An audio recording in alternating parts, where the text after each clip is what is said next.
বন্ধুরা, আজকে তোমাদের জন্য কয়েকটা মজার প্রশ্ন নিয়ে এসেছি। উত্তরগুলো গেস করতে পারলে কমেন্ট করে জানাতে ভুলো না। প্রথম প্রশ্ন, এখানে তিনটি শব্দ রয়েছে: বাদল, পালং ও কয়লা। তিনটি শব্দ থেকে একটি করে অক্ষর নিয়ে একটা ভাষার নাম বলতে হবে।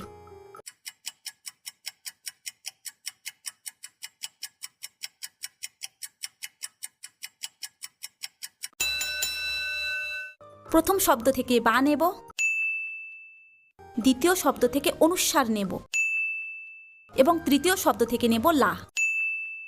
তাহলে ভাষার নামটি হবে বাংলা। পরের প্রশ্ন, তিনটি শব্দ রয়েছে: ঢেঁকি, ষাঁড় ও হাঁস। তিনটি শব্দ থেকে একটি করে অক্ষর নিয়ে একটা সবজির নাম বলতে হবে।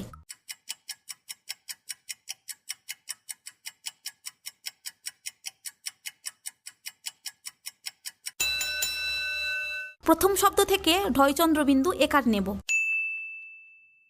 দ্বিতীয় শব্দ থেকে টয়শূন্য র নেব এবং তৃতীয় শব্দ থেকে দন্তস নেব। এখন নতুন শব্দটি হলো ঢেঁড়স। পরের প্রশ্ন, এখানে 6টি অক্ষর রয়েছে: বওকার, ঘ, ল, রয়াকার, ব, অন্তস্তয়াকার। এই 6টি এলোমেলো অক্ষরগুলিকে সাজিয়ে একটা শব্দ তৈরি করতে হবে।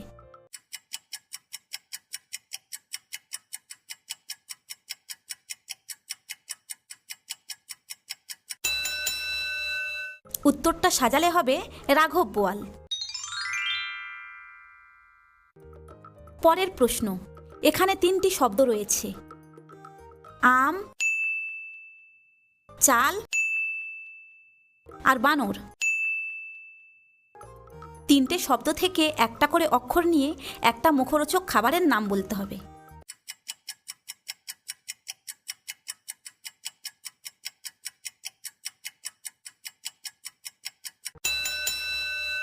প্রথম শব্দ থেকে আ নেব, দ্বিতীয় শব্দ থেকে চা নেব এবং তৃতীয় শব্দ থেকে নেব র। এখন মুখরোচক খাবারটি হবে আচার। পরের প্রশ্ন, ছবি দুটি মিলিয়ে একটা খেলার নাম বলতে হবে।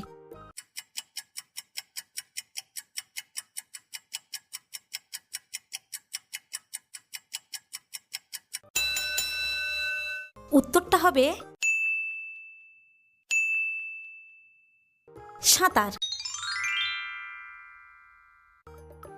পরের প্রশ্ন, এখানে 3টি শব্দ রয়েছে: সিংহ, ভালুক ও কদম। শব্দ 3টে থেকে একটি করে অক্ষর নিয়ে একটা রঙের নাম বলতে হবে।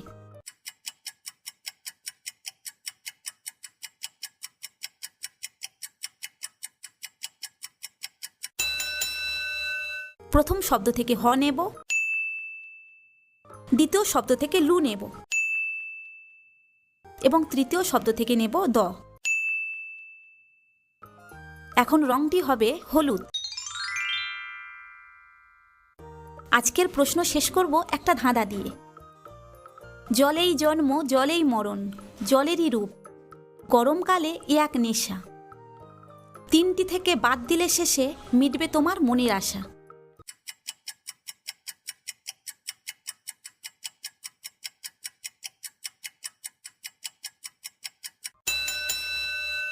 উত্তরটা হবে বরফ। বরফ জল থেকে তৈরি, আবার এক টুকরো বরফকে জলে ডোবালে তা গুলে যাবে। গরমকালে জল বা বরফের ভীষণ চাহিদা রয়েছে। বরফ থেকে ফ বাদ দিলে পড়ে থাকে বর বা আশীর্বাদ, যা পেলে মনের আশা পূরণ হয়। বন্ধুরা, 7টা প্রশ্নের মধ্যে কটা পারলে জানিও। আর সঙ্গে থাকতে চ্যানেলটিকে লাইক, শেয়ার ও সাবস্ক্রাইব অবশ্যই করো।